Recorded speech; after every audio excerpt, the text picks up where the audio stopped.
राज अजूनही स्वप्न पडतं या सह्याद्रीला. तुम्ही इथं असाल म्हणून गैवर होतो. अजूनही बघू शकत नाही चित्र तुमच्या शेवटच्या क्षणाचं. राज आम्ही आमच्याच फुटत जातो म्हणून आम्ही हार जातो.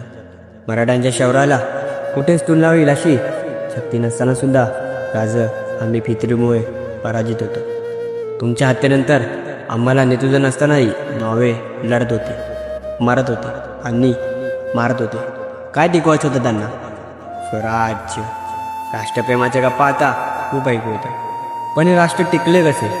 आम्ही आक्रमणाने इतका खचून गेलो होतो तेव्हा छत्रपती शिवाजी महाराज आणि तुम्ही उभे राहिलात. तुम्ही पकडलं जाणं शक्य नव्हतं, तुम्ही हारणं शक्य नाही, तुम्ही जाणं शक्य नाही.